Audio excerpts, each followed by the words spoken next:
Hi viewers, எல்லாருக்கும் வணக்கம். இன்றைக்கி நம்ம பார்க்க போகிற படத்தோட பேர் டிமாண்டி காலனி 2. அதுதான் பார்க்க போகிறோம்.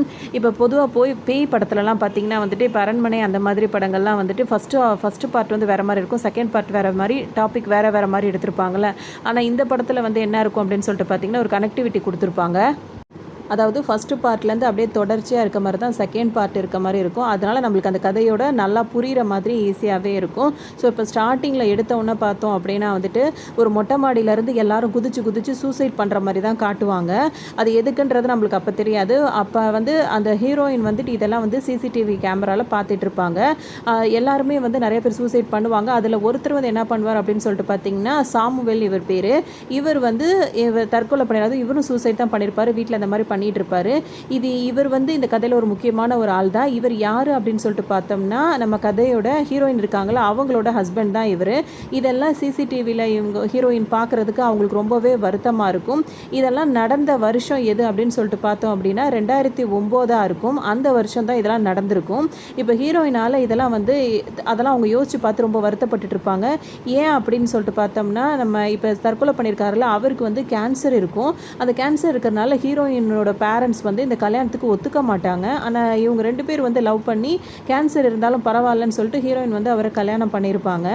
அந்த டைமில் வந்து அவங்க கொஞ்சமாக அவர் வந்து குணமாயிட்டு தான் வந்துட்டு இருப்பார். இனிமேல் நம்ம சந்தோஷமாக வாழலாம் அப்படின்னு சொல்லிட்டு ஹீரோயினும் அவரும் நினச்சிட்டு இருக்கும் போது இவர் சூசைட் பண்ணி இறந்து போயிடுவார். இது ஹீரோயினால் ஏற்றுக்கவே முடியாது.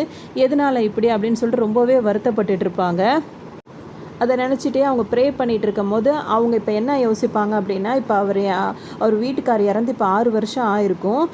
அதாவது வந்துட்டு இப்போ 2009 அப்படின்னா வந்து இப்போ 2015 வந்து ஹீரோயின் வந்து இன்னும் அவங்க வீட்டுக்காரை வந்து மறக்க முடியாமல் இருப்பாங்க. அவங்க என்ன பிளான் பண்ணுவாங்க அப்படின்னா வந்து கேன்சர் பேஷண்ட்டுக்கெலாம் வந்து ட்ரீட்மெண்ட் கொடுக்கும்போது அவங்களோட உயிரணுக்கள் வந்து டாக்டர் வந்து சேகரித்து வச்சுருப்பாங்க. அதை வந்து நம்ம வந்துட்டு ப்ரெக்னெண்ட்டாக ஆகலாம், அப்போ நம்மளுக்கு பாப்பா பிறக்கும் போது அவர் நம்ம ஹஸ்பண்ட் நம்ம கூடவே இருக்கிற மாதிரி இருக்கும்னு சொல்லிட்டு ஹீரோயின் வந்து பிளான் பண்ணிவிட்டு டாக்டர்கிட்ட அதை பற்றி ஆலோசனை பண்ணி அந்த வேலையில் இருந்துட்டு இருப்பாங்க. அந்த டைம் என்னதான் வீட்டுக்காரர் இறந்து போயிட்டாரோ அவங்க மாமனாரோட அவங்களுக்கு வந்து ஒரு நல்ல ஒரு மதிப்பு மரியாதை இருக்கும். அது மாதிரி தான் இருந்துட்டு இருப்பாங்க. இப்போ அவங்க வீட்டுக்காரவங்களுக்கு வந்து என்ன ஆசை அப்படின்னா ஒரு ரெஸ்டாரண்ட் திறக்கணும்னு ஆசை. அதுக்காக தான் இப்போ போகலான்னு சொல்லி 2 பேரும் பேசிகிட்டு இருக்கும் போது பார்த்தீங்கன்னா அவங்க போகிற வழியில் ரோடு வந்து ரொம்ப கூட்டமாக மக்கள்லாம் நின்றுட்டு இருப்பாங்க. என்ன அப்படின்னு சொல்லிட்டு அவங்க வெளியே வந்து பார்க்கும்போது நம்ம டிமாண்டி காலனி ஃபஸ்ட்டில் வந்துட்டு பார்த்தீங்கன்னா ஒரு சாமியார் வந்து தற்கொலை பண்ணிகிட்டு இருப்பார்ல அதை தான் காட்டுவாங்க. அதை தான் இப்போ அது கூட்டம் நின்று பார்த்துட்டு இருக்கோம். அப்போ தான் வந்து ஹீரோ இருக்கார்ல அந்த படத்தில் ஹீரோவும் வந்து அந்த சாமியார் இறந்ததை பார்த்துட்டு வெளியே வருவார். வெளியே வரும்போது இந்த ஹீரோயின் இருக்காங்களே இவங்களை வந்துட்டு இடிச்சிட்டு இப்படி போவார். அந்த சீனை இங்கே வந்து 2த்தையும் கனெக்ட் பண்ணிட்டு இருப்பாங்க. அந்த டைம் தான் ஹீரோவும் வந்து இவங்களை பார்ப்பாங்க. இந்த படத்தில் இவங்க ஹீரோயின், இவங்க வேற இது அப்படியே கான்செப்டே வேறு. அவர் தான் இந்த படத்தில் ஹீரோவாக இருப்பார். இப்போ அவர் வந்துடுவார். இப்போ இங்கே என்ன அந்த சீன் அப்படியே கட் ஆகிடும். இப்போ இங்கே பார்த்தீங்க அப்படின்னா வந்துட்டு ஹீரோ இருக்காருல அவரோட அப்பா வந்து இறந்து போயிருப்பார். அவர் வந்து ரொம்ப பணக்காரராக இருப்பார். அவர் இறந்து இப்போ 60 நாள் ஆயிருக்கும். அவரோட சொத்துக்களை வந்து இப்போ பங்கிடணும் அப்படின்னு சொல்லிட்டு இப்போ பேச்சுவார்த்தை நடந்துட்டு இருக்கும். இவர் வந்து ஹீரோவோட அப்பாவோட தம்பியாக இருப்பார். அதாவது ஹீரோவோட சித்தப்பா இவர். இப்போ ஹீரோவோட அப்பாவுக்கு பார்த்தீங்கன்னா 2 ஒய்ஃப் இருப்பாங்க. மொதல் ஒய்ஃபுக்கு பிறந்தவங்க ஹீரோவும் அவரோட பிரதரும் இருப்பாங்க. அதுக்கப்புறம் 2வது ஒய்ஃபுக்கு பிறந்தவங்க வந்துட்டு ஒரு பொண்ணு இருப்பாங்க. இப்போ ஹீரோவோட அப்பா என்ன பண்ணியிருப்பார் அப்படின்னு பார்த்தீங்கன்னா அவரோட சொத்து மதிப்பில் 25% வந்து தம்பிக்கு எழுதி வச்சிருப்பார், அதாவது சித்தப்பாக்கு எழுதி வச்சிருப்பாரு. 5% வந்து 2வது ஒய்ஃபுக்கு பிறந்த அந்த பொண்ணுக்காக எழுதி வச்சிருப்பாரு. மிச்சம் 70% பார்த்தீங்கன்னா வந்து ஹீரோ பொண்டாட்டி பையனுக்கு எழுதி வச்சிருப்பாரு. இதனால வந்து இப்போ தங்கச்சி வந்து கோவப்பட்டுட்டு இருப்பாங்க. நான் கோர்ட்டில் போயிட்டு நான் கேஸ் போட்டு எனக்கு எப்படி இந்த பணத்தை வாங்கணும்னு எனக்கு தெரியும்னு சொல்லிட்டு இவங்க கோவப்பட்டுட்டு இருப்பாங்க. சித்தப்பாக்கும் வந்து ரொம்ப வருத்தமாக இருக்கும். இதனால் இந்த மாதிரி அண்ணன் இப்படி பண்ணிட்டாருன்னு சொல்லிட்டு ரொம்ப வருத்தப்பட்டுட்டு இருப்பாரு. இப்போ ஹீரோவே வந்து பார்த்தீங்கன்னா வந்துட்டு அவங்க பிஸ்னஸ் பண்ணணும் அப்படின்ற ஒரு ஐடியாவில் தான் இருந்துகிட்டு இருப்பாங்க. இதுக்கு இடையில வந்துட்டு பார்த்தீங்கன்னா இப்போ அவங்க வந்து இப்போ ரெஸ்டாரண்ட்டுக்கு வந்துட்டு இருக்காங்கல்ல, அந்த ரெஸ்டாரண்ட்டுக்கு வருவாங்க. அதாவது ஹீரோயினும் அவங்க மாமனார் எல்லாம் வந்துட்டு இருப்பாங்க. அவங்க ரெஸ்டாரண்ட் ஓப்பன் பண்ண போகிறாங்களா அதுக்காக வருவாங்க. இப்போ இந்த ரெஸ்டாரண்ட்டுக்கு தான் வந்திருப்பாங்க. இங்கே வந்து பார்த்தீங்கன்னா இங்கே சாமியார்லாம் இருக்காங்களே இவங்க வந்துட்டு பார்த்தீங்கன்னா ஹீரோயினுக்கு நல்ல ஒரு அங்கே பழக்கத்தில் இருப்பாங்க. அதனால் அவங்களும் அந்த இடத்துக்கு வந்திருப்பாங்க. அவங்க வந்து ஹீரோயின் கிட்ட ஒரு பொருள் கொடுப்பாங்க. அதை வந்து நீ இந்த ரெஸ்டாரண்ட்டில் நடுவில் வச்சுட்டு அப்படின்னா உனக்கு ஒரு நல்ல வைப் கிடைக்கும் அப்படின்னு சொல்லிட்டு சொல்லுவாங்க. அதனால் அவங்களும் அந்த வச்ச மாதிரியே அந்த அரேஞ்ச்மெண்ட் பண்ணிடுவாங்க. இப்போ பார்த்தோம்னா இது முடிச்சதோடையே வந்து எல்லாரும் அந்த ஃபங்க்ஷனில் இருக்கும் போது திடீர்னு வந்து மேலே அடுக்கி வச்சுருந்த அவ்வளோ ஸ்பூனும் வந்து கொட்டு கீழே வந்து அப்படியே மொத்தமாக வந்து கீழே விழும். இந்த ஹீரோயின் பார்த்தோன்னா அவங்களுக்கு அப்படியே ரொம்ப அதிர்ச்சியாக இருக்கும். ஏன் அப்படின்னா வந்து அவங்க வீட்டுக்காரங்க வந்து கேன்சர் பேஷண்ட்டாக இருக்கும் போது அவரால் பேச முடியாது. அப்போ அவர் எப்படி பேசுவார் ஒய்ஃப் கிட்ட அப்படின்னு சொல்லிட்டு பார்த்தோம் அப்படின்னா, ஸ்பூனை வச்சு தட்டி தட்டி தான் கூப்பிடுவார், பேசுவார். ஸோ இவ்வளோ ஸ்பூன் மொத்தமாக வந்து விழுது அப்படின்னா அவர் தான் ஏதோ சொல்ல வராருன்னு சொல்லிட்டு ஹீரோயின் நினைப்பாங்க. ஏன் அப்படின்னா அவருக்கு வந்து அந்த ஸ்பூனால் அவர் அப்போ பேசினதுனால இப்போ அவரோட ஆசைக்காக தான் அந்த ரெஸ்டாரண்ட்டும் அவங்க ஓப்பன் பண்ணியிருக்காங்க. அப்போ அவர் தான் ஏதோ கிட்ட சொல்ல வராரு அப்படின்னு சொல்லிட்டு ஹீரோயின் நினச்சி இப்போ மாமனார் கிட்ட என்ன சொல்லுவாங்க அப்படின்னா, அவன் ஏதோ என்கிட்ட சொல்ல வரான், அது என்னன்னு தெரிஞ்சுக்கணும் அப்படின்னு சொல்லிட்டு இவங்க சொல்லுவாங்க. அதுக்கு மாமனார் வந்து ஒத்துக்க மாட்டார். அதாவது அவங்க என்ன பிளான் பண்ணுறாங்கன்னா, இப்போ நம்ம வந்து அந்த ஆவிங்கெல்லாம் இருக்கும்ல அந்த இடத்துக்கு போயிட்டு அவங்க என்ன பேச வராங்க சொல்ல வராங்கன்றதை நம்ம தெரிஞ்சுக்கணும் அப்படின்னு சொல்லிட்டு அவங்க அதுக்கு நினைப்பாங்க. அவங்க மாமனார் இதுக்கு ஒத்துக்க மாட்டார். அவங்க வற்புறுத்தி நான் அதை தெரிஞ்சு ஆகணும்னு சொன்னதுனால அவங்களுக்கு ரொம்ப பழக்கமாக இருக்குது அந்த சாமியாருங்களாக இருக்காங்களா, அவங்கக்கிட்ட வந்து கேட்கவும் இது ரொம்ப ஆபத்தான விஷயம், இருந்தாலும் இது நீ போகிற நான் சொல்கிற நேரம் நீ கரெக்டாக வெளியே வந்துடணும், இல்லாட்டி உன் உயிருக்கே ஆபத்துன்னு சொல்லிட்டு அவங்க இங்கே இருப்பாங்க, அவங்களோட அதோட உயிரை மட்டும் அனுப்புவாங்கள்ல, அந்த மாதிரி இப்போ ஹீரோயினோட உயிரை மட்டும் அனுப்புகிறாங்க. அந்த ஹீரோயின் வந்து அங்கேருந்து போகும்போது பார்த்திங்கன்னா அவங்களுக்கு ரொம்ப பயங்கரமாக, அதாவது பெயினாகவும் இருக்கும், ரொம்ப பயமாகவும் இருக்கும். ஒரு வழியே ரொம்ப போராட்டத்துக்கு அப்புறமா ஹீரோயின் வந்து அந்த இடத்துக்கு வந்துடுவாங்க. அங்கே ஒரு மாதிரியாக இருக்கும் அந்த இடமே வந்து இந்த அமானுஷ்யங்கள்லாம் இருக்கிற மாதிரி ஒரு மாதிரி ரொம்ப பயமாக இருக்க மாதிரியெல்லாம் காட்டிகிட்டு இருப்பாங்க. அந்த இடத்துக்கு அவங்க வந்தவுடனே பார்த்திங்கன்னா ஒரு ஆவி மட்டும் இருக்காது, நிறைய ஆவி இருந்துகிட்டு இருக்கும். அவங்க வந்து அவங்க வீட்டுக்காரங்க ஆவியை தேடி தான் வந்தாங்க. இங்கே பார்த்திங்கன்னா ஏகப்பட்ட ஆவி சுற்றிட்டு இருக்கும். அவங்க வீட்டுக்காரங்க இதில் எதுன்னு சொல்லிட்டு அவங்க கொஞ்சம் கன்ஃபியூஸ் ஆகிட்டே இருப்பாங்க. அதில் வந்து ரொம்ப அவங்கள பயமுறுத்துகிற மாதிரியா சீனெல்லாம் அதில் இருந்துகிட்டு இருக்கும். அப்போ அவங்க வீட்டுக்காரங்க தூரத்துலேருந்து ஹெல்ப் ஹெல்ப் அப்படின்னு சொல்லிட்டு கேட்டுகிட்டே இருப்பாங்க. அவங்க கிட்ட நின்று போகிறதுக்கு முன்னாடி இங்கே அவங்கள உயிர் இங்கே, அதாவது அவங்க உடம்பு இங்கே இருக்குல்ல, அங்கே வந்து கிறுக்கிக்கிட்டே இருப்பாங்க, ஹெல்ப் ஹெல்ப்னு கிறுக்கிக்கிட்டே இருப்பாங்க. அதை பார்த்து சாமியார் வந்து இது ஆபத்தாக இருக்குது, வந்துருன்னு சொல்லுவாங்க. இவங்க வராமல் அவங்க வீட்டுக்காரை பார்த்துட்டு அந்த ஆவிக்கிட்டே நெருங்கிட்டு இருப்பாங்க. சொன்னதை கேட்க மாட்டாங்க சொல்லிட்டு சாமியார் ஒரு அடியை போட்டு அவங்கள இங்கே உள்ளே இழுத்துருவாங்க. அந்த டைமில் தான் இவங்க ஒருத்தவங்க அந்த உள்ளே வர நேரத்துக்கு இவங்க ஒரு மாதிரி கிறுக்கி வந்து 2 ஃபேஸாக வந்து வரைஞ்சி வச்சுருப்பாங்க. அந்த 2 ஃபேஸ் இது யாரோடது அப்படின்னு சொல்லிட்டு பார்க்கும்போது தான் தெரியும், அது வந்து நம்ம ஹீரோவோடது தான். ஃபஸ்ட்டு பார்ட்டில் ஹீரோ வராருல, அவர் வந்து ட்வின்ஸாக இருப்பார். அதாவது இப்போ நம்ம ஹீரோவோட அப்பா வந்து சொத்து எழுதி வச்சார்ல, இவங்களுக்கு தான் சொத்து எழுதி வச்சிருப்பாரு. இவங்க 2 பேரும் ட்வின்ஸாக இருப்பாங்க. இவங்க 2 பேருக்குள்ளேயே ஒரு ஒத்துமை இருக்காது. எப்படின்னா தம்பிக்கிட்ட இருந்து நம்ம வந்து பணத்தை வாங்கி சித்தப்பா கிட்ட வாங்கிட்டு வர சொல்லியிருப்பாரு, ஏன்னா நம்ம வந்து பிஸ்னஸ் பண்ணணும் அப்படி இப்படின்னு சொல்லிட்டு அவங்க 2 பேருக்குள்ளே இதாக இருக்கும். அந்த டைமில் தான் இப்போ ஃபஸ்ட்டு பார்ட்டில் வந்து ஒரு கம்பியில் குத்தி இறந்து போகிறாருல, அவர் தான் வந்து தம்பியாக இருப்பார். அவர் இறந்து போனது கூட தெரியாமல் அங்கே இருக்கவங்க கிட்டலாம் வந்து அவர் ஹெல்ப் கேட்டுட்ருப்பார். அந்த டைமில் தான் அவரோட உயிர் வந்து அந்த வயிறில் ஒரு கம்பியில் குத்துன மாதிரி தான் அவர் இறந்து போயிருப்பார். அந்த கம்பியில் அவரோட உயிர் இருந்திருக்க மாதிரி இருக்கும். அதனால் அந்த சாமியாரெல்லாம் வச்சுட்டு அவரை வென்டிலேட்டரில் வச்சுட்டு 6 வருஷமாக வந்து அவர் இப்போ அப்படியே ட்ரீட்மெண்ட்டில் தான் இருந்துகிட்டு இருக்காரு அப்படின்ற மாதிரி தான் காட்டியிருப்பாங்க. அதாவது அவர் இறந்து போல் இருந்துகிட்டு இருக்காரு அப்படின்னு தான் காட்டுவாங்க. இப்போ வந்து 2021 6வது மாதம் 6ஆம் தேதி அந்த மாதிரி இருக்கும். இன்றைக்கி காலையில் என்ன நடந்துச்சு அப்படின்ற மாதிரி தான் இப்போ காட்டிகிட்டு இருப்பாங்க. சரின்னு சொல்லிட்டு அப்போ வந்து அந்த சாமியார் என்ன சொல்வார்னா, அங்கே ஹெல்ப் கேட்டது வந்து உன் வீட்டுக்கார் கிடையாது, வேற ஒரு ஆவின்னு சொல்லும் போது தான் இது யாருன்னு தெரியும் போது ஹீரோவாக இருக்கும். சரி, அவரை என்னன்னு விசாரித்து பார்க்க வரும்போது தான் அவர் ஹாஸ்பிட்டலில் இருப்பார். அப்போ அவர் கூடவே அவர் ட்வின்ஸ் இருக்காருல்ல, அவரோட அண்ணனும் வந்து இங்கே நின்றுட்டு இருப்பார். இப்போ அவரும் சித்தப்பா பேச்சு கேட்டுட்டு இப்போ சொத்து தகராறில் அவரை வந்து கொல்லணுன்ற மாதிரி பிளான் பண்ணியிருப்பாங்க. அப்போ வந்துட்டு இவங்க ஹீரோயினும் அவங்க மாமனார் வந்து சொல்லுவாங்க, அவன் செத்தா நீயும் செத்துருவேன், நாங்கள் சொல்கிறத கேளு அப்படின்னு சொல்லிட்டு அவருக்கு சொல்லி புரிய வைப்பாங்க. ஏன்னா அவங்களோட விதிப்படி அண்ணனும் தம்பி அந்த ட்வின்ஸ் வந்து 2 பேருமே ஒரே மாதிரி காரணத்தில் ஒரே மாதிரி தான் இறந்து போவாங்க அப்படின்றது தான் கதையாக இருக்கும். இப்போ அவர் இறந்தாருன்னா நீயும் இறந்து போவேன்னு சொன்ன உடனே இப்போ விஷயம் புரிஞ்சிடும். அதனால் அவங்களும் கொஞ்சம் அமைதியாக இருப்பாங்க. இதுக்கிடையில் வந்துட்டு ஹீரோயின் வந்து ஹீரோவோட ஃப்ரெண்ட்ஸு கிட்ட போயிட்டு டீட்டெயில் கலெக்ட் பண்ணலாம் அப்படின்னு சொல்லிட்டு நினைப்பாங்க. அதாவது என்ன தான் தேவை, எதுக்காக ஹெல்ப் அப்படின்றத தெரிஞ்சுக்கணும் அப்படின்றதுக்காக போவாங்க. அப்போ அவர் வந்து இருக்க மாட்டார். சரி அப்படின்னு சொல்லிட்டு அவர் வீட்டில் தேடி பார்க்கும் போது ஒரு லைப்ரரி கார்டு ஒன்று கிடைக்கும். அதை எடுத்துகிட்டு லைப்ரரிக்கு போவாங்க. அந்த இடத்துல பார்த்தோம் அப்படின்னா வந்துட்டு இவங்க தேடி வந்திருக்காங்கல்ல, அந்த ஆளும் இவங்களோட ஹீரோயினோட ஹஸ்பண்டும் வந்து ஒரே புக்கை வந்து படிச்சிருக்க மாதிரி இருக்கும். 2 பேரும் அந்த லைப்ரரியில் மெம்பராக இருந்திருப்பாங்க. அப்போ வந்து இவங்களுக்கு இன்னும் கொஞ்சம் சந்தேகம் அதிகமாகிடும். அவங்க 2 பேர் சேர்ந்து படிச்சாங்களா அப்படின்னு சொல்லிட்டு அங்கே இருக்கவங்கள்ட்ட கேட்கும்போது, இல்லை உங்கள் வீட்டுக்காரங்க படித்தது 6 வருஷத்துக்கு முன்னாடி, இவர் வந்து 6 வருஷத்துக்கு அப்புறம் அப்படின்னு சொல்லிட்டு சொல்லுவாங்க. அவங்க 2 பேரும் ஒரே புக்கை தான் படிச்சிருக்காங்க அப்படின்னு சொல்லுவாங்க. அந்த புக்கு எங்கே அப்படின்னு சொல்லிட்டு கேட்கும்போது அந்த புக்கு மட்டும் மிஸ் ஆகிருக்கும். அதனால சரி அந்த புக்கு தான் மிஸ் ஆகிடுச்சு, அதுக்கப்புறம் அந்த புக்கை படித்த யாராவது இருப்பாங்களா, அவங்களோட அட்ரஸ் எதுவும் கிடைக்குமான்னு கேட்கும்போது அந்த புக்கை படித்த யாருமே இப்போ உயிரோட இல்லை அப்படின்னு தான் சொல்லுவாங்க. அந்த டைமில் தான் ஹீரோவோட ஃப்ரெண்டு வந்து ஒரு கான்செப்ட் மாதிரி எழுதியிருப்பார். அதாவது டெமோட்டிக்காரில் ஃபஸ்ட்டில் வந்து அவர் எடுத்தோன்னே கதை சொல்கிறார் பார்த்தீங்களா ஒருத்தர்கிட்ட வந்து, அந்த ஸ்கிரிப்ட் தான் இருக்கும். அதுதான் ஹீரோயின் வந்து இங்கே படிப்பாங்க. படித்து பார்க்கும்போது தான் அதில் உள்ளது எல்லாமே அவங்களுக்கு புரியும். அதில் அவர் என்ன எழுதியிருப்பார் அப்படின்னு சொல்லிட்டு பார்த்தீங்கன்னா, இந்த மாதிரி டிமோட்டி காலனின்னு சொல்லிட்டு ஒரு ஏரியா இருக்குது. அதில் ஒரு பங்களா இருக்கும். அங்கே வந்துட்டு ஒரு அந்த மாதிரி நகைகள்லாம் இருக்கும். அதை எடுத்துகிட்டு வெளியே வர்றவங்க வந்துட்டு அங்கே உயிரோடே இருக்க மாட்டாங்க. எப்படியாவது அங்கே உள்ள அரசன் வந்து அவங்கள தேடி வந்து கொன்னுடுவான். இது வந்து எப்போல்லாம் நடக்கும் அப்படின்னு சொல்லிட்டு பார்த்தீங்கன்னா, 6 வருஷத்துக்கு ஒரு தடவை தான் இந்த மாதிரி நடக்கும். தொடர்ந்து நடந்துகிட்டே தான் இருக்கும். அந்த கரெக்டாக அந்த அதாவது ஜூன் 6 அந்த மாதிரி தான் தேதியாக இருக்கும். மற்றபடி 6 வருஷத்துக்கு ஒரு தடவை இதே மாதிரி நடந்துக்கிட்டே இருக்க மாதிரி இருக்கும். இந்த சர்க்கிள் வந்து நடந்துகிட்டே தான் இருக்கும். இது எப்போ வந்து நிற்கும் அப்படின்னா, அந்த செயினை கண்டுபிடிச்சி எப்போ நம்ம அதை வந்து எரித்து அதை இல்லாமல் ஆக்கிடுறோமோ அது வரைக்கும் இது நடந்துக்கிட்டு தான் இருக்கும் அப்படின்னு சொல்லிட்டு அந்த ஸ்கிரிப்டை எழுதி வச்சிருப்பாரு. இதை பார்த்தோன்னே ஹீரோயினுக்கு ரொம்ப பயமாக இருக்கும். இப்போ நம்ம அந்த செயினை கண்டுபிடிச்சி அதை எரிச்சா மட்டும்தான் வந்துட்டு இந்த இதுலேருந்து நம்ம தப்பிக்க முடியும் அப்படின்னு சொல்லிட்டு அவங்க நினைப்பாங்க. இப்போ வந்து அதாவது ஜூன் 6 2021 ஆயிருக்கும். இன்றைக்கி தேதியில் அப்போ அந்த வீட்டுக்கு யாராவது வருவேன்னு இருப்பாங்க. அதாவது அந்த மாதிரி தான் அங்கே இருக்கும். அப்போ அந்த டைம் வந்து நம்ம தடுக்கணும். அந்த இடத்துல வந்து போலீஸ் ப்ரொடெக்ஷன்லாம் கொடுத்து வச்சுருப்பாங்க. சாமியாரையும் ஹீரோயின் எல்லா விவரத்தையும் சொல்லி கூப்பிட்டு வந்திருப்பாங்க. இப்போ இந்த வீட்டுக்குள்ளே யாரும் நுழையாமல் நம்ம பாதுகாக்கணும்னு சொல்லிட்டு விடிகிற வரைக்கும் அங்கேயே நிற்கிற மாதிரி தான் பிளான் பண்ணிகிட்டு இருப்பாங்க. இப்போ இங்கே பயங்கர மழை பெஞ்சிகிட்டு இருக்கும். போலீஸ்காரங்களாம் வந்து இதாக இருப்பாங்க. இங்கே ஹீரோவும் வந்திருப்பார். அவரும் ஒரு இதாக்காக தான் வந்திருப்பார். ஹீரோயினுக்கு ஹெல்ப் பண்ணுற நோக்கத்தோடு தான் வந்திருப்பார். இங்கே பார்த்தீங்க அப்படின்னா வந்துட்டு வெளியே எல்லோரும் நின்றுட்டு இருப்பாங்க. யாரும் உள்ளே போகாமல் தடுக்கணும்னு. ஆனால் உள்ளே இருந்து ஒரு 4-5 பொம்பளை பிள்ளைங்க அழுது கத்துற மாதிரி சத்தம் கேட்டுகிட்டே இருக்கும். எல்லாருக்கும் பயமாக இருக்கும். உடனே போலீஸ்காரங்களும் உள்ளே போவாங்க. அப்போ அந்த சாமியார் சொல்வார், வேண்டாம் போகாதீங்க, அதை நம்மளை வந்து பிடிக்கிறதுக்காக ஒரு ட்ராப் கூட பண்ணலாம், அங்கே உண்மையிலே யாரும் இருக்க மாட்டாங்க அப்படின்னு சொல்லிட்டு சாமியார் கத்திட்டே இருப்பார். யாரும் காதில் வாங்காமல் போலீஸ் எல்லாம் உள்ளே போயிடுவாங்க. அதோடு சேர்த்து ஹீரோவும் உள்ளே போயிடுவார். இப்போ சாமியார் என்ன சொல்வார் அப்படின்னா, ஏதோ ஒன்று நடக்கக்கூடாதது நடக்க போகுது அப்படின்ற மாதிரி பேசிகிட்டே இருப்பார். இப்போ இவங்க உள்ளே வந்து பார்ப்பாங்க. உள்ளே வந்து பார்க்கும்போது பார்த்தீங்கன்னா ஒரு 4 கேர்ள்ஸ் வந்து உட்காந்துருப்பாங்க.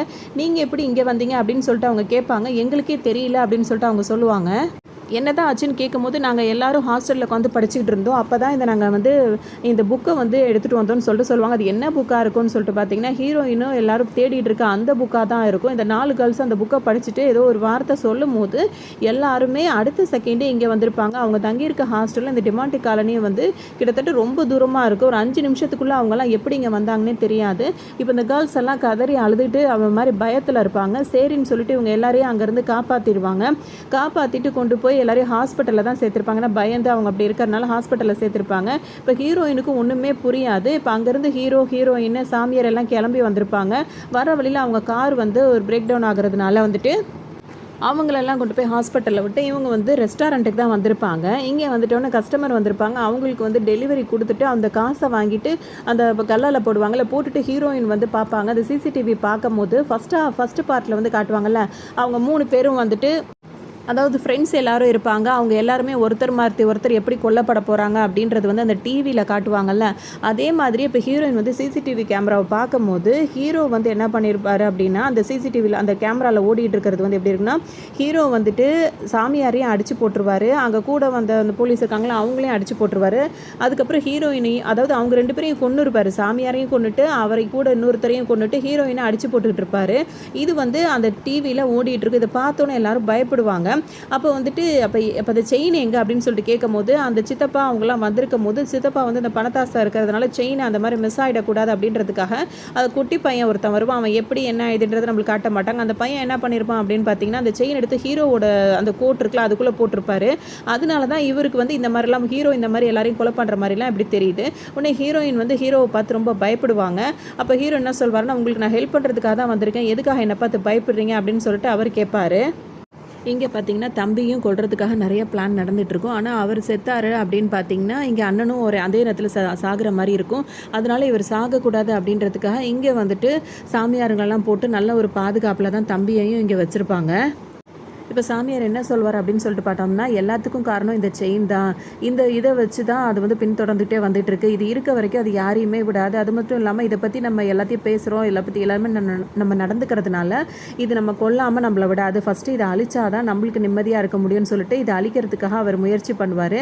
உடனே அதுலேருந்து வர அந்த கெட்ட ஆவிகள் வந்து சாமியாரையும் வந்து கொண்டுடும். இப்போ சாமியார் இறந்து போயிடுறாரு. இறந்து போனவுடனே அவங்க எல்லாருமே வந்து டிமாண்டி இருக்குல்ல, அந்த அரசன் இருக்கான்ல, அவனுக்கு அடிமையாக எல்லாரும் ஆயிடுவாங்க. அதாவது வந்துட்டு இப்போ இதுக்கு முன்னாடி ஃபஸ்ட்டு பார்ட்டில் வந்துட்டு அவங்க ஃப்ரெண்டு 2 பேர் வந்து இறந்து போயிருப்பாங்கல்ல, அவங்களும் வந்துட்டு இந்த இந்த டிமாண்டிக்கு வந்து அடிமையாகி அதுக்காக வேலை பார்த்துட்டு இருப்பாங்க. அதாவது எல்லாரையும் கொல்ற வேலை தான் பார்த்துட்டு இருப்பாங்க. இப்போ சாமியாரும் அந்த லிஸ்ட்டில் சேர்ந்திருப்பாரு. இப்போ அவர் வந்து என்ன பண்ணுவார் அப்படின்னு சொல்லிட்டு பார்த்தீங்கன்னா, ஹீரோயினை வந்து கொல்ல வருவார். உடனே ஹீரோக்கு இதை பார்த்துட்டு என்ன பண்ணுவாருன்னா, சாமியாரை வந்து ஒரு மாதிரி அவர் போராடி இது பண்ணி காப்பாற்றி விட்டுருவாரு. இதை பார்த்தோன்னா ஹீரோயின் வந்து ஹீரோவை பார்த்து தான் பயப்படுவாங்க. இந்த மாதிரிலாம் நடக்குது அப்படின்னு சொல்லிட்டு அவங்க அதை பார்த்து பயந்துக்கிட்டே இருப்பாங்க. இப்போவும் ஹீரோ என்ன சொல்வார்னா, உங்களுக்கு ஹெல்ப் பண்ண தான் நான் இப்படி இருக்கேன், ஏன் என்னை பார்த்து ஏன் பயந்துகிட்டே இருக்கீங்க அப்படின்னு கேட்பாரு. நீ செய்கிறதெல்லாம் பார்த்தா எனக்கு உன்னை பார்த்தா பயமாக இருக்குன்னு ஹீரோயின் சொல்லுவாங்க. ஆமாம், என்னை காப்பாற்றிக்கிறதுக்காக நான் என்ன வேணால் செய்வேன் அப்படின்னு சொல்லிட்டு ஹீரோ சொல்லிகிட்டே இருப்பார்.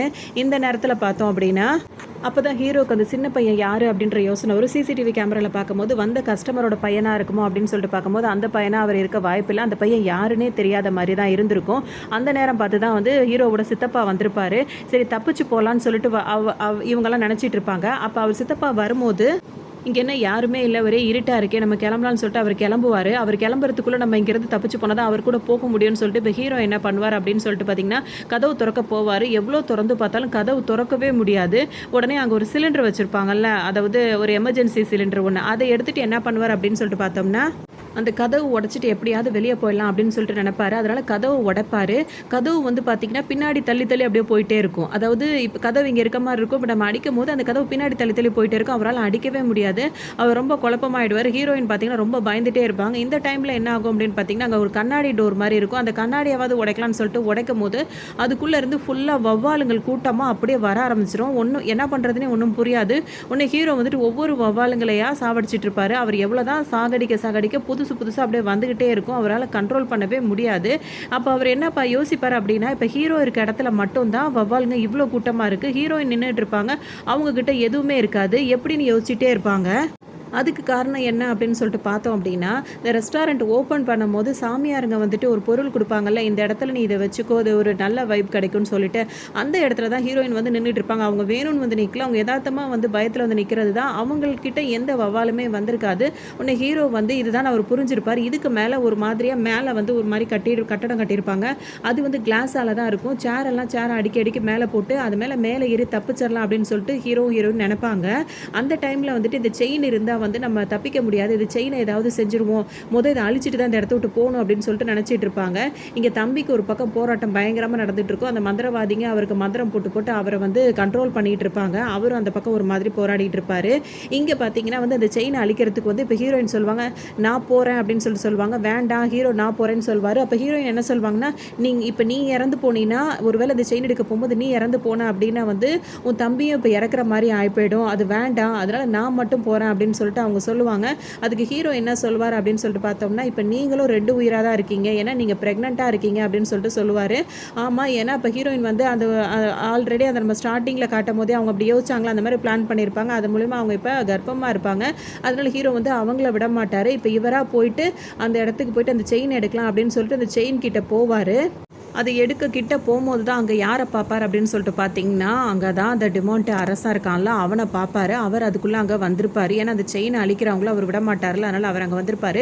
ஹீரோவோட கால் கிட்டே ஒரு ஃபோன் இருக்கும், அதை வந்து ஹீரோயின் கிட்ட தள்ளி விடுவார். அப்படியாவது கால் பண்ணி வெளியே இருக்கவங்கள்ட்ட, அதாவது சித்தப்பா கிட்ட கால் பண்ணி சொல்லிட்டா அவர் வந்து காப்பாற்றுவார் அப்படின்ற மாதிரி தள்ளி விடுவார்.